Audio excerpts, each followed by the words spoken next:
भारत तेरे टुकड़े होंगे इंशाल्लाह इंशाल्लाह, इस टाइप की अफजल हम शर्मिंदा हैं, तेरे कातिल जिंदा हैं। जो ईसाई का जो स्कूल है ईसाइयों के, वो वहां पर हिंदुओं के खिलाफ बताते हैं। जो मुसलमानों के स्कूल है मदरसे, वो हिंदुओं के खिलाफ बताते हैं। आजकल के बच्चों को पूछ लो राम भगवान कौन थे, वो बोलते हैं कौन राम। पूछ लो हनुमान कौन थे, कौन हनुमान। जब एक देश में सारे बराबर हैं तो क्या माइनॉरिटी और क्या मेजॉरिटी? प्रॉपर्टी नहीं खरीद सकते हमारे देश में? खरीद सकते हैं। क्या ये शादी नहीं करते हमारे देश में? करते हैं। क्या इनको पढ़ने का अधिकार नहीं है? है। क्या इनको व्यवसाय करने का अधिकार नहीं है? है। बीजेपी और मोदी जी को मतलब गालियां देते हैं भर भर के। एक ऐसा ही यूट्यूबर है जो जर्मनी में बैठा हुआ है, वो बात बात पर मोदी जी के ऊपर शिकंजा कस देता है, बात बात पे उनको डिक्टेटर तक कह देता है। वो हिम्मत है तो इसके ऊपर बोल के दिखाओ। ये क्या बोलने लग रहे हैं, ऑब्वियसली रियल नहीं हो सकता। करेक्ट। जब मुझे रामायण महाभारत की कहानियां सुनाई गई थी बचपन में, मैंने कहा था ये कैसे पॉसिबल हो सकता है कि ये बंदरों की सेना थी और ऐसा था और ये विमान उड़ते थे उस टाइम पे। मैंने क्रिटिकल थिंकिंग और लॉजिकल रीजनिंग के बेसिस पर ही मैंने बचपन में ही ये कंक्लूजन रीच किया कि नहीं हो सकता, ये रियल नहीं। तुम हिंदू धर्म के ऊपर बोल देते हो, तुम इस्लाम के ऊपर बोल के दिखाओ। नमस्कार दोस्तों, कैसे हैं आप लोग? स्वागत है आपका। दोस्तों, आज की जो हमारी वीडियो है वो बड़ी ही इंटरेस्टिंग है। टॉपिक बड़ा ही हॉट है। वो है कि क्या अब की बार जो मोदी जी ने नारा दिया है 400 पार सीट का, क्या वो सिर्फ एक नारा है या वास्तव में इसके पीछे मोदी जी का कोई उद्देश्य है? देखिए, मैं इस विषय में सिर्फ इतना कहना चाहता हूँ कि अगर कहीं धुआं उठ रहा है तो इसका मतलब कहीं ना कहीं आग जरूर लगी है।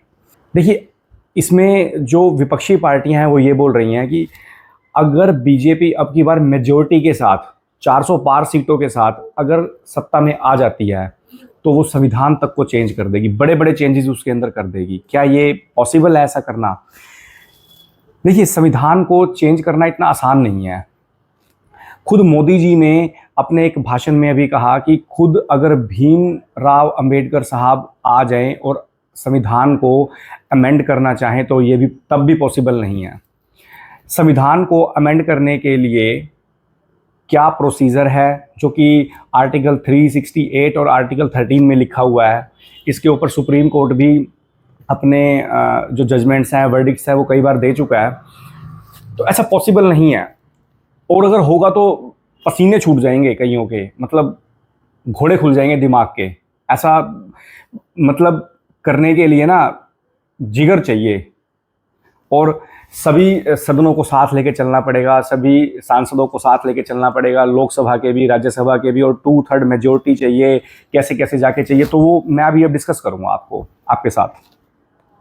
देखिए, पहली बात तो ये समझिए कि अगर संविधान में अमेंडमेंट करनी है तो क्यों करनी है, फिर हम चलेंगे कि कैसे करनी है। सबसे पहले समझिए क्यों करनी है, फिर चलेंगे कैसे करनी है, और फिर मैं खुद आपको बताऊंगा कि हाँ, मैं भी इस चीज़ के समर्थन में हूँ कि हाँ, अमेंडमेंट हो जानी चाहिए।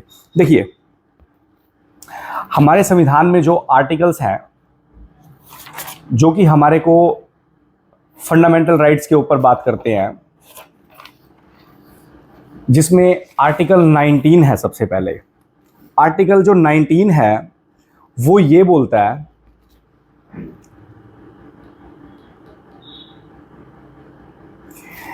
कि आपको फ्रीडम ऑफ एक्सप्रेशन है।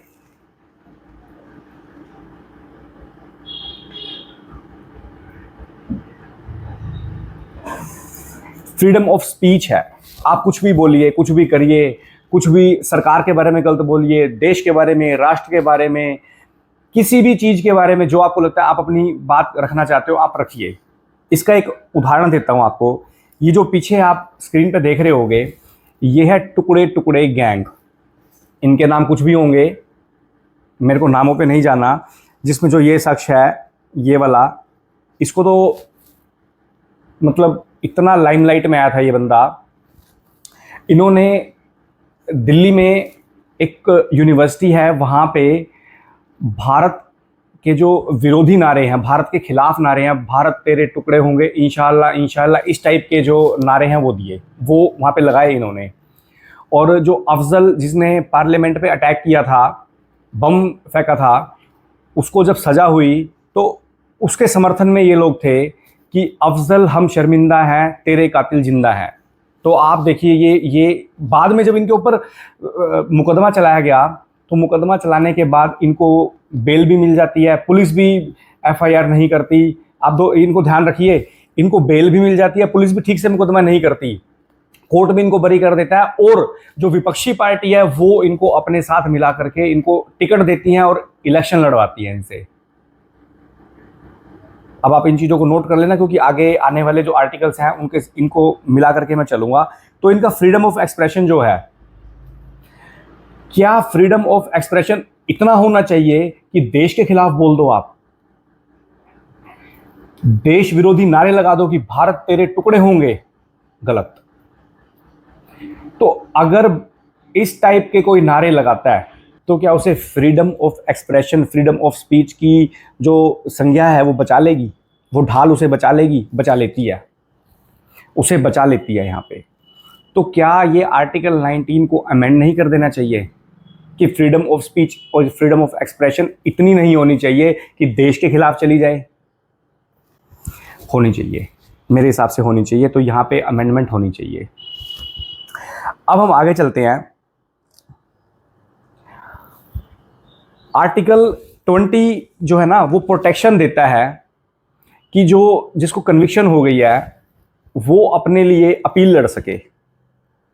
मतलब कितना ही जघन्य अपराध कर लिया जाए उसके भी खिलाफ अपील लड़ सके, जबकि सारा देश ये जानता हो कि हाँ गुनहगार तो ये लोग हैं।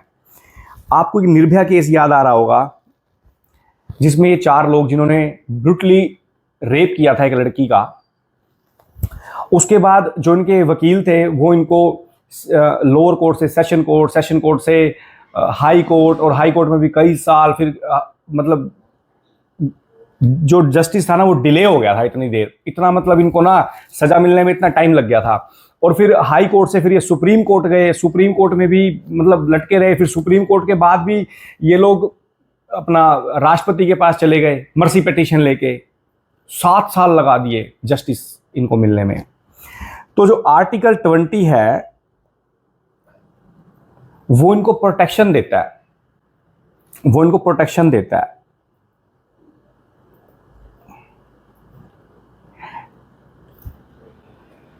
तो क्या इस प्रोटेक्शन को खत्म नहीं कर देना चाहिए?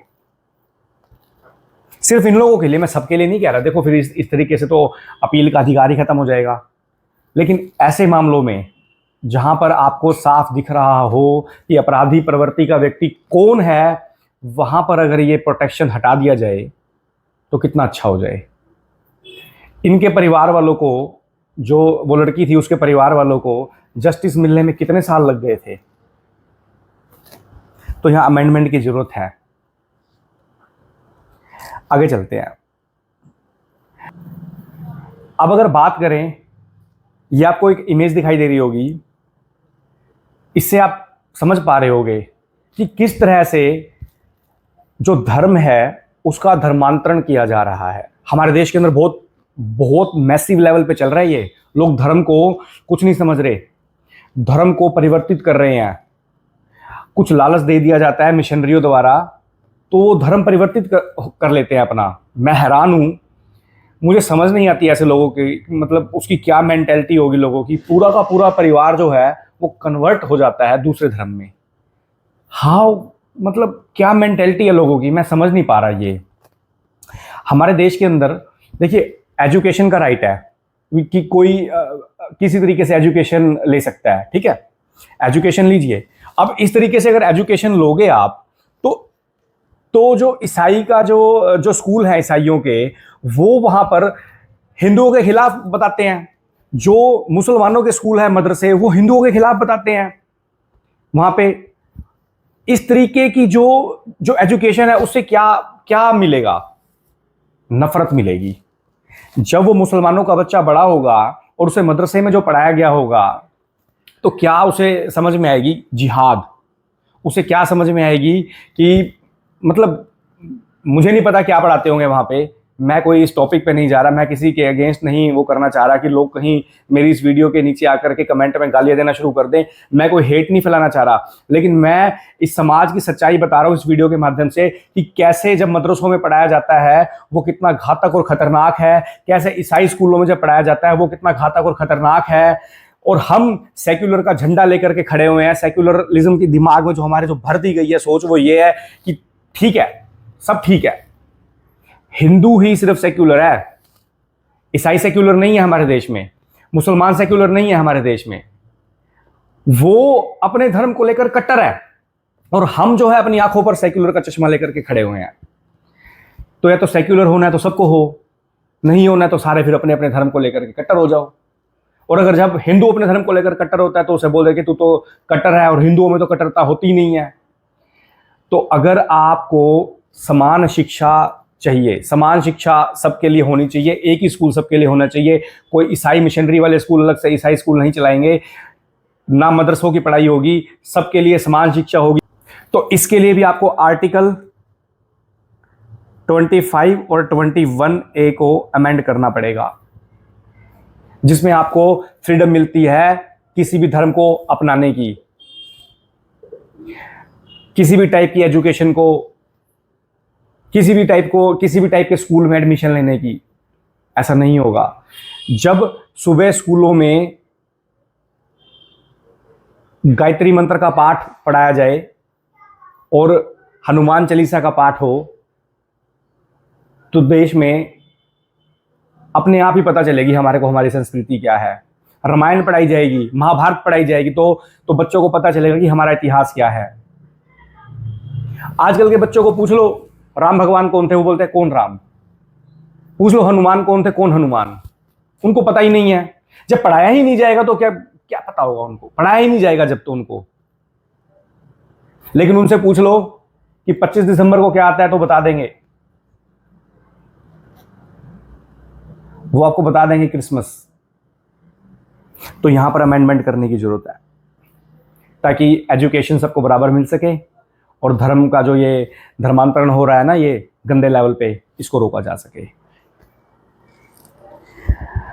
अब आगे चलते हैं।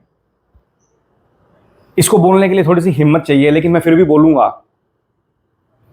बोलूंगा इस चीज को। आर्टिकल जो 30 है वो माइनॉरिटी की बात करता है।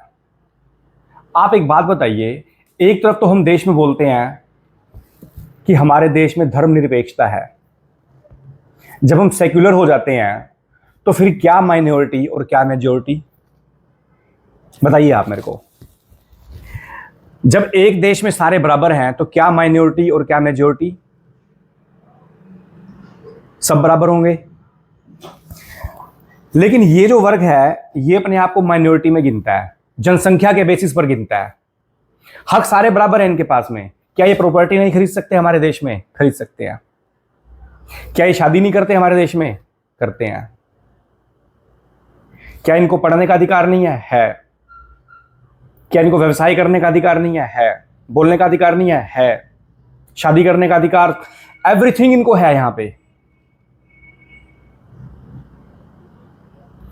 लेकिन जब इनके तथाकथित जो ये नेता हैं ये इनको बोलते हैं, इनको समझाते हैं, इनका दिमाग खराब कर देते हैं, तो ये अपने आप को माइनॉरिटी बोलना शुरू कर देते हैं कि हाँ हमारे तो अधिकारों का हनन हो रहा है, हमारे अधिकारों का हनन हो रहा है।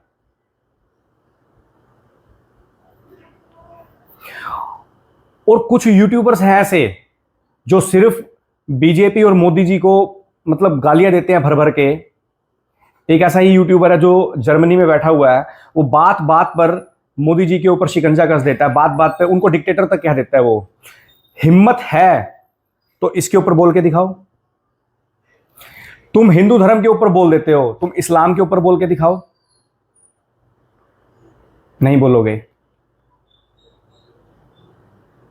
तुम्हारी हिम्मत ही नहीं है। तुम डिक्टेटर कहते हो मोदी जी को। मैं तुम्हें कैसे समझाऊं कि वो डिक्टेटर नहीं है। अगर वो डिक्टेटर होते ना, तो अगर तुम्हें कुछ टाइम पहले की बात याद हो, चाइना की ऐप जो कि प्ले स्टोर पर थी, टिकटॉक, और प्ले स्टोर जो है वो गूगल अमेरिका का, मोदी जी ने कहा कि ये बंद हो जाएंगी। कुछ ऐप्स थी, आई थिंक 30 के आसपास ऐप्स थी, वो बंद हो गई। इंडिया के अंदर हम रातों रात वो ऐप ढूंढ रहे थे, वो बंद हो गई, मिली नहीं। तो तुम्हारा क्या एक छोटा सा यूट्यूब का अकाउंट डिलीट नहीं हो सकता? मैं कोई धमकी नहीं दे रहा तुम्हारे को कि तुम्हारा यूट्यूब का अकाउंट डिलीट हो जाएगा। मेरा तो यूट्यूब चैनल ही बहुत छोटा सा है तुम्हारे आगे। तुम्हारे करोड़ों में सब्सक्राइबर, मेरे तो हजारों में भी नहीं है गिनती के। तो खुद सोचो, तुम अगर डिक्टेटर होते तो जब गूगल प्ले स्टोर से सारी की सारी 30 की 30 ऐप हट गई, तो क्या तुम्हारा एक छोटा सा अकाउंट नहीं हट सकता? तो बेटा जी, वो डिक्टेटर नहीं है, वो पढ़ना नहीं चाहते उस चीज के अंदर। तुम्हारी वीडियो अच्छी है, सब पढ़ा रहे हो, तुम बता रहे हो, नॉलेज अच्छी है तुम्हारी, लेकिन जब राजनीति का ज्ञान आता है तो तुम्हें कुछ नहीं पता। तुम सिर्फ गूगल से कुछ बातें उठाते हो, और तुम्हारा जो ज्ञान है वो 2014 के बाद से शुरू होता है, सिर्फ मोदी जी के बारे में। तुम केजरीवाल के बारे में कुछ नहीं बोलते, ओवैसी के बारे में कुछ नहीं बोलते, तुम ममता के बारे में कुछ नहीं बोलते, मायावती के बारे में कुछ नहीं बोलते, अखिलेश के बारे में कुछ नहीं बोलते, और किसी पार्टी के बारे में तुम कुछ बोलते ही नहीं हो। कैसे बोलोगे तुम? कैसे बोलोगे तुम बोल ही नहीं सकते। तो क्योंकि तुम्हारा ज्ञान जो है ना वो शून्य है, वहां पर क्षीण है, वहां पर तुम्हारा ज्ञान। तुम्हें पता ही नहीं है बोलना क्या है, तो बोलोगे क्या? बोलना है तो मोदी जी का नाम लो, उनके नाम का लॉलीपॉप लो और चूसते रहो, उन्हीं को बस बोलते रहो, डिक्टेटर हैं, ये बदल देंगे, वो बदल देंगे। तुम्हें क्या, तुम्हें पता ही नहीं है कि संविधान में संशोधन होगा कैसे, आर्टिकल 368 और 13 को बदला कैसे जाएगा। जब 368 और 13 खड़े होंगे दीवार बनके, तो क्या संविधान को बदल दिया जाएगा? कैसे बदला जाएगा? और क्या जो ये स्पेशल मेजोरिटी है, टू थर्ड जो आनी है, ये आ जाएगी? और अगर आ जाएगी तो क्या ऐसे बदलाव हो जाएंगे? अभी तुम बहुत कोसों दूर हो इस चीज से। क्या सोचते हो इस बारे में? तुम्हारे को पता है नहीं। साइंस की वीडियो बनाते बनाते राजनीति पे आ जाते हो। तुम्हारे जो फॉलोवर्स है ना, वो दो टाइप के हैं। एक तो वो जो खुद मोदी जी या हिंदुत्व से हेट करते हैं, एक वो, और दूसरे वो जो हेट नहीं करते लेकिन वो तुम्हारी बातों को सच मान लेते हैं। उन्हें पता नहीं है, उन्हें लगता है कि तुम ठीक बोल रहे हो। वो इन फैक्ट्स को वेरीफाई नहीं करना चाहते, और जब वो फैक्ट्स को वेरीफाई करने आएंगे तो ही तो पता चलेगा। उनके पास टाइम ही नहीं है फैक्ट को वेरीफाई करने का, क्योंकि वो अंधे हैं, उन्हें समझ नहीं आती है वाली बातें, भोले भाले हैं वो। फैक्ट को वेरीफाई करो। तुम इनके बारे में बोलो।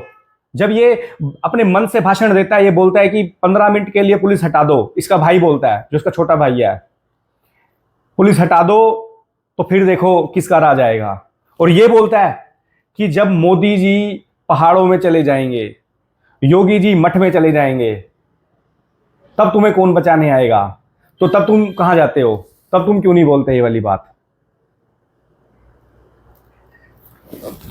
इसे बताओ ये बात कि जब मोदी जी पहाड़ों में चले जाएंगे और योगी जी मठ में चले जाएंगे, तो तू कहां होगा? क्या बात करते हो?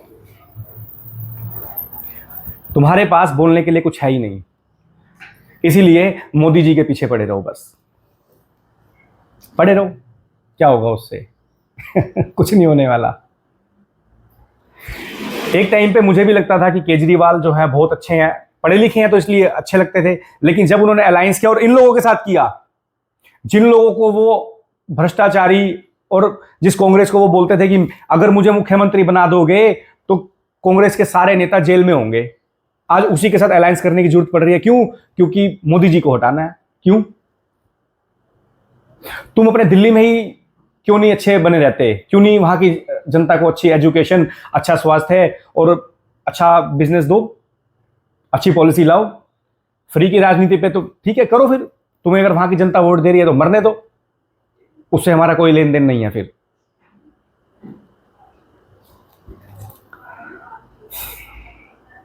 तो जो आर्टिकल 30 है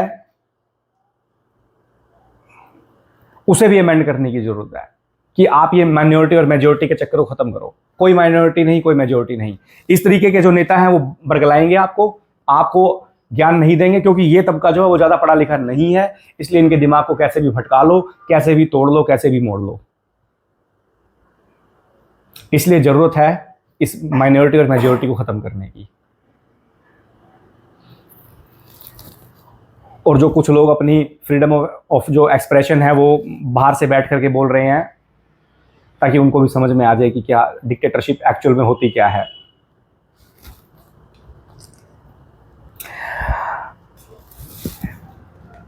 अब बात करते हैं, देखिए एक संविधान का पार्ट 12 है जो कि रेवेन्यू के ऊपर बात करता है, जहां से एक सूची है, उस सूची के तहत अमेंडमेंट करके बिल पास करके टैक्स के लिए एक्ट बनाए जाते हैं, जिसके अंदर GST, income tax, custom duty और भी टाइप के कुछ जो टैक्सेस हैं जो कि अभी चल रहे हैं या फिर आगे फ्यूचर में आने की संभावना है, वो सब यहीं से पास करके बिल बना करके उनका एक्ट बनाया जाता है और लोकसभा में और राज्यसभा में पेश किया जाता है और फिर मेजोरिटी के साथ उसको पास किया जाता है, तो तब इम्प्लीमेंट होता है। जीएसटी भी इसी तरीके से पास किया गया था।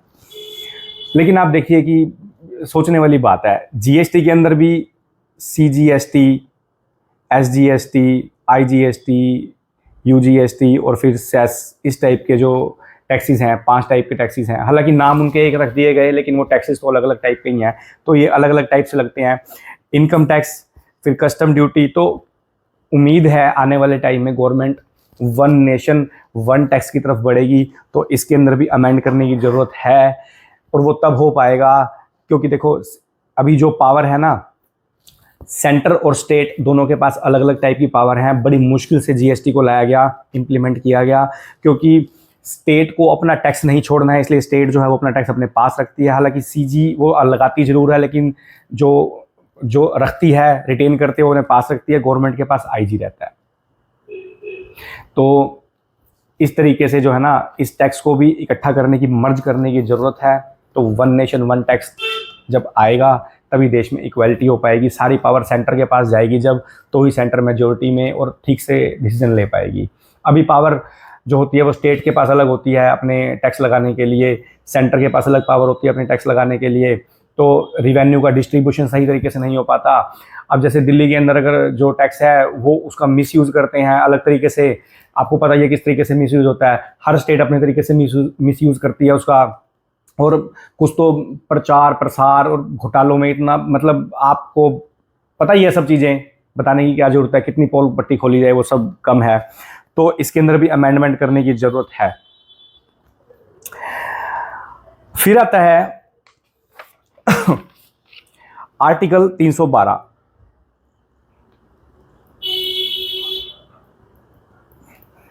देखिए कई बार आपने देखा होगा पुलिस अपनी मनमानी करती है।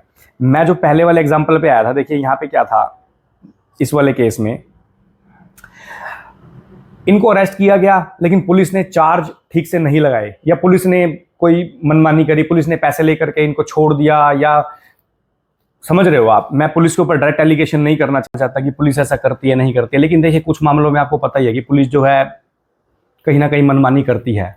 जो पुलिस है वो क्योंकि सेंटर के प्रॉपर अधीन नहीं है, हर स्टेट की पुलिस हर स्टेट के ही अधीन है। तो कई केसेस में जैसे आपने ऊपर देखा होगा, मैंने आपको ये चीज़ बताई थी, यहाँ पर इनको अरेस्ट किया गया लेकिन इनके खिलाफ ठीक से चार्जेस नहीं लगाए गए, ठीक से एफआईआर नहीं बनाई गई, ठीक से चार्जशीट पेश नहीं करी गई कोर्ट में, तो इनको बेल मिल जाती है इजीली।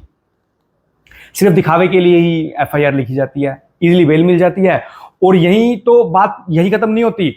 विपक्षी पार्टी के जो नेता हैं, विपक्षी पार्टी जो हैं, वो इनको अपनी पार्टी में शामिल कर लेते हैं और इनको इलेक्शन में टिकट देते हैं कि आप लड़िए। आप देखिए कितनी कितनी मनमानी है। इनको बेल भी इजीली मिल जाती है क्योंकि फ्रीडम ऑफ एक्सप्रेशन की बात आ जाती है, आर्टिकल बचा लेते हैं इनको, फंडामेंटल राइट बचा लेते हैं इनको। तो जो पुलिस है वो कहीं ना कहीं अपनी, पुलिस भी देखिए क्या करे, वो दब जाती है। पुलिस को अपनी नौकरी करनी है, वो नेताओं की उसमें चंगुल में फंस के दब जाते हैं। क्या करे वो बेचारे, उनको अपनी नौकरी करनी है। ये नेता लोग ही तो हैं। अभी नेता लोग कानून के साथ खिलवाड़ करते हैं, संविधान का सहारा लेकर के। क्या करें अब आप बताइए मुझे। तो अगर आपको यहाँ पर भी बदलाव चाहिए तो इस आर्टिकल में अमेंडमेंट करनी पड़ेगी आपको। तो मेरा मानना यहाँ पे ये है कि अगर आप बदलाव करना चाहते हैं, अगर आप चाहते हैं कि बदलाव हो, तो आपको ये चीज़ें करनी पड़ेंगी। ठीक,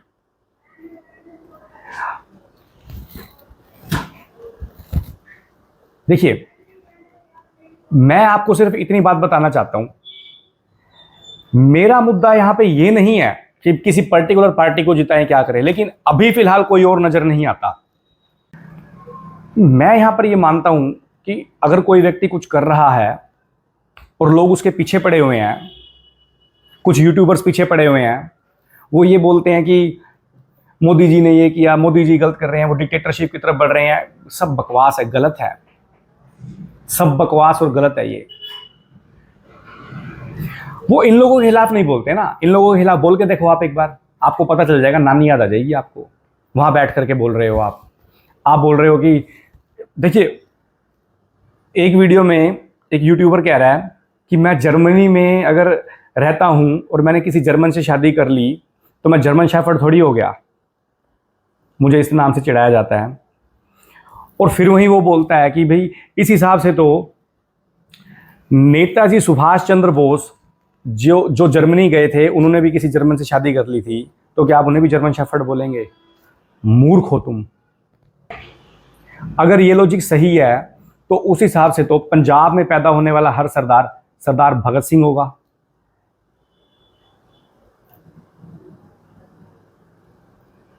जिसके नाम के पीछे वाजपेयी लगता होगा तो वो हर व्यक्ति अटल बिहारी वाजपेयी होगा।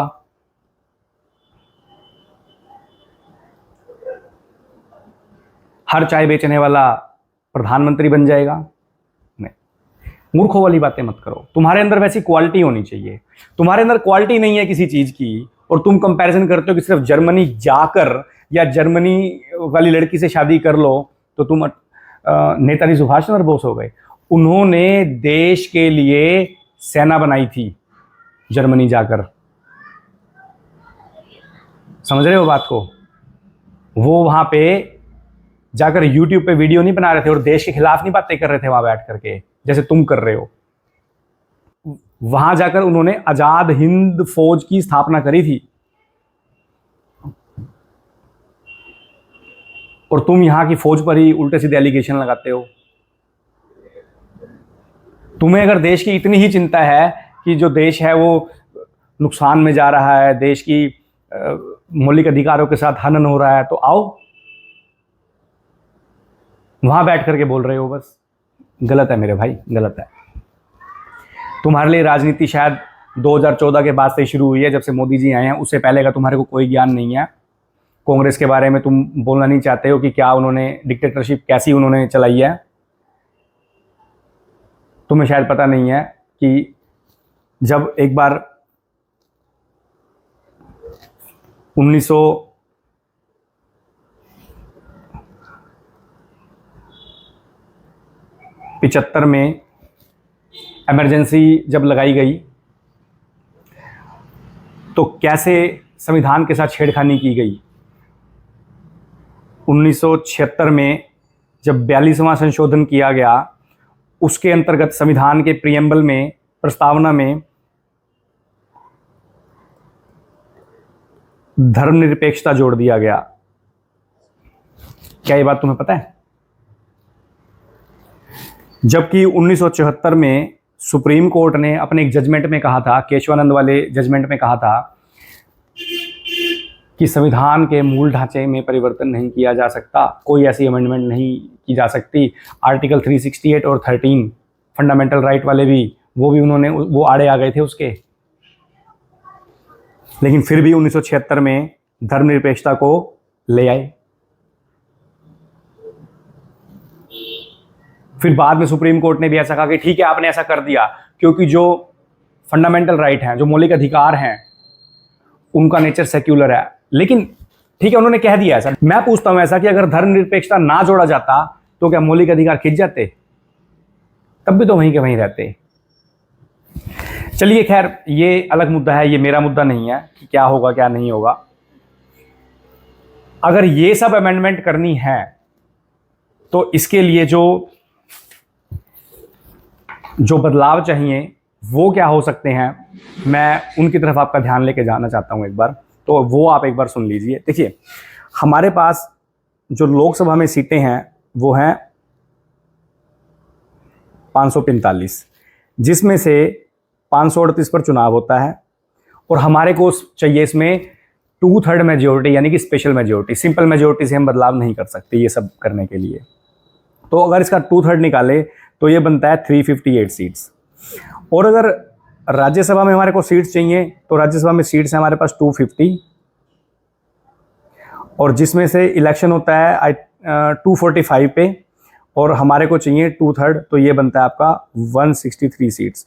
टोटल बनी आपकी 521 सीट्स, जिसमें से हमारे पास लोकसभा में जो सिंपल मेजोरिटी है वो है आधी सीट पे बनेगी 269, और राज्यसभा में सिंपल मेजोरिटी बनेगी, वो आधे पे बनेगी 121। लेकिन हमारे पास तो यहाँ पे 117 सीटें हैं, जिसमें से अपने खुद के आई थिंक 97 हैं, बाकी पार्टियों के मिलाकर के टोटल 117 बनते हैं। तो अगर इस 117 को यहाँ घटा दिया जाए, देखिए बड़ा मुश्किल है ये 117 से अगर हम 121 पे जाना, या इस तरीके की जो वो मेजोरिटी को 2/3 की मेजोरिटी लेके आना बड़ा मुश्किल काम है। 163 वाली बड़ा मुश्किल काम है ये। सभी स्टेटों के एमपीज़ को अपने साथ मिलाना, पहले एक टाइम में हुआ था ऐसा, राजीव गांधी के टाइम में उनको मिल गई थी आई थिंक 400 से ऊपर सीटें, लेकिन अब बड़ा मुश्किल है क्योंकि उस टाइम में ना कोई अपोजिशन वाली कोई पार्टी थी नहीं। लेकिन आज की डेट में जो है वो अपोजिशन वाली पार्टी बहुत है, बरगला लेते हैं। ऐसा करना बहुत ज़्यादा फिजिबल नज़र नहीं आता मुझे। तो 117 अगर 521 में से घट जाएं तो ये बनती हैं 404 सीटें। तो ये 404 सीटें हमारे को लोकसभा में चाहिए, तो इसलिए मोदी जी अब की बार नारा लगा रहे हैं कि अब की बार 400 पार। अगर जॉइंट में मिल जाए टोटल लोकसभा और राज्यसभा की जॉइंट, उसमें हमारे पास अगर 2/3 मेजोरिटी यानी कि स्पेशल मेजोरिटी आ जाती है, तो फिर ये जो है चुनाव, ये जो चीज़ें हैं अमेंडमेंट करने की जो कोशिश की जा सकती है, ठीक है, वो बाद की बातें हैं कि क्या ऐसा पॉसिबल होगा या नहीं होगा। लेकिन मेरा मानना ये है कि अगर अब की बार कुछ ऐतिहासिक निर्णय जो हैं अगर लिए जाएं, जो लेने की पावर है मोदी जी के अंदर, वो ज़रूर लेंगे। जैसे उन्होंने 370 का जो डिसीज़न था, उसके ऊपर तो कितने लोगों ने किया जैसे कि खून की नदियाँ तक बह जाएंगी, ऐसा करना पॉसिबल नहीं है। कितने लोगों ने ये बात कमेंट करे थे, लेकिन फिर भी वो देखो हुआ, खून का कतरा तक नहीं बहा।